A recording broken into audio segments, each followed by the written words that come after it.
জনগণের কথা শুনে কার্ভ অ্যামোলেড প্যানেলের ডিসপ্লে যুক্ত স্মার্টফোন নিয়ে এসেছে iQOO। ভিভোর এই ফোনটার ডিজাইন পুরোপুরি ভিভোর বি সিরিজের মতো এবং এখানে শুধুমাত্র 17 থেকে 18,000-এর ভেতরে ভিভো কার্ভ অ্যামোলেড ডিসপ্লের পাশাপাশি 5500 mAh এর ব্যাটারি এবং সর্বোচ্চ 24GB র্যাম ইউজ করার সুবিধা দিচ্ছে। So hey guys, Shanto here.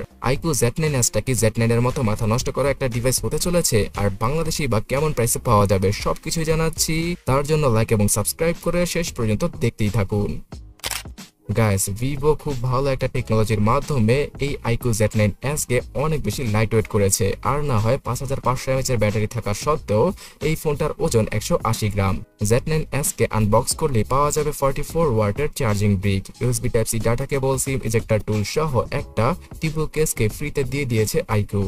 এছাড়া এই ফোনটার বিল্ড কোয়ালিটি সম্পর্কে বলতে গেলে পুরোপুরি পলিকার্বনেটের বিল্ডের সাথেই আসে iQOO Z9s। তবে হ্যাঁ, ভিভোর ভি সিরিজের মতো ডিজাইনকে এবার রাখা হয়েছে পেছনে। সো এই কারণে ক্যামেরা বামটা কিছুটা অদ্ভুত। ডুয়াল ক্যামেরা সেটআপের সাথে আসা iQOO Z9s এর পেছনে রয়েছে রিং লাইটের মতো ফ্ল্যাশ লাইট, যেটা কিনা অনেকেরই পছন্দ হবে।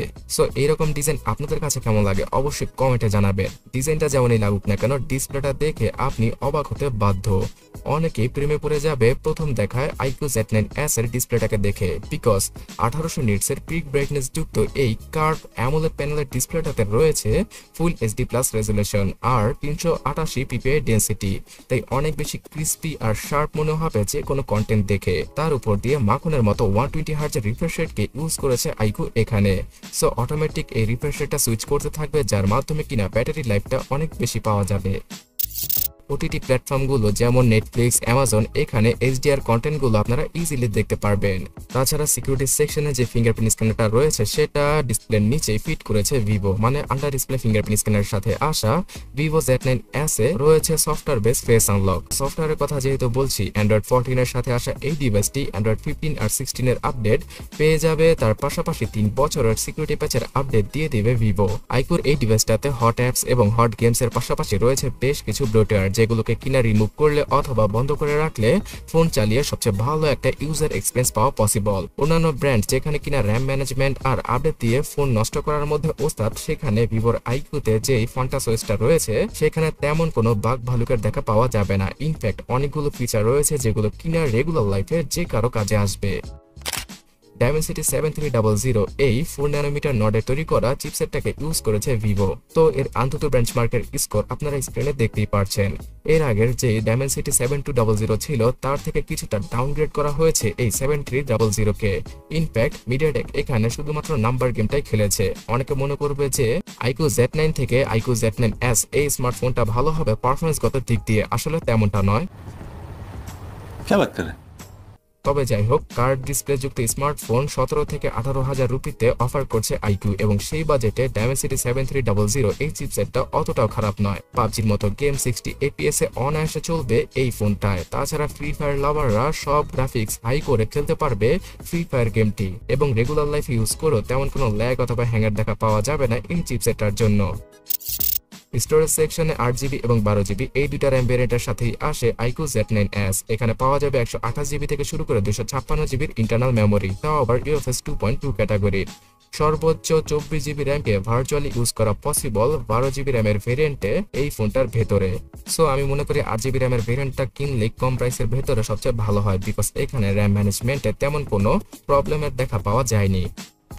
50 মেগাপিক্সেলের ওয়াইএস যুক্ত মেইন ক্যামেরা সেটআপটাই এই ডিভাইসটার কাজে। তাছাড়া 16 মেগাপিক্সেলের সেলফি ক্যামেরা দ্বারাও মোটামুটি লেভেলের ছবিগুলো তুলতে পারা যাবে বাজেট অনুযায়ী। 4K রেজলিউশনে ভিডিও করা পসিবল, তাও আবার 60 FPS এ। আর জাইরো সহ বিভিন্ন ধরনের সেন্সর থাকায় স্টেবল ভিডিওগুলো শুট করা পসিবল হবে। তবে হ্যাঁ, 2 মেগাপিক্সেলের সেন্সরটাকে না দিয়ে একটা 8 মেগাপিক্সেলের ক্যামেরাকে ইউজ করলে পেছনে খুব ভালো হতো। কি বলেন আপনারা অবশ্যই কমেন্টে জানাবেন। নাইট মোডের মাধ্যমে ভালো ভালো ছবিগুলো রাতের বেলা তোলা পসিবল। এছাড়া pro mode, super stereo mode সহ ভিভোর ক্যামেরা অ্যাপের অনেকগুলো ফিচারই রয়েছে iQOO Z9s এর ক্যামেরা অ্যাপের ভেতরে, যেগুলো ইউজ করে আপনারা অনেক বেশি মজা পাবেন। তবে হ্যাঁ, 3.5mm হেডফোন জ্যাককে এবার গায়েব করে দিয়েছে iQOO। থাকছে উপরে এবং নিচে ডুয়াল স্টোরি স্পিকার, জাইরো সহ সব ধরনের সেন্সর, আর 5500 mAh এর ব্যাটারির সাথে আসা Z9s এ রয়েছে 44 ওয়াটের চার্জিং স্পিড। যার মাধ্যমে কিনা 1 ঘন্টা 15 মিনিট কি 1 ঘন্টা 30 মিনিট সময় লাগবে ফুললি এই ফোনটাকে চার্জ করতে। আর একবার চার্জ করে ফেললে ডার্ক মোডে রেখে যদি ফোনটাকে ইউজ করা হয় তাহলে স্ট্যান্ড বাই মোডে 2 দিনের মতো ব্যাটারি ব্যাকআপ দিতে সক্ষম iQOO Z9s। সো বন্ধুরা, ভিভো এখানে Z9s কে Z9 এর মতো অতটাও পাওয়ারফুল করতে না পারলেও কার্ভ ডিসপ্লে এবং সুন্দর ডিজাইনটা দিয়েছে, যার জন্য কিনা অনেকেই 17 থেকে 18,000 রুপিতে মুড়ির মতো কিনছে এই ফোনটি।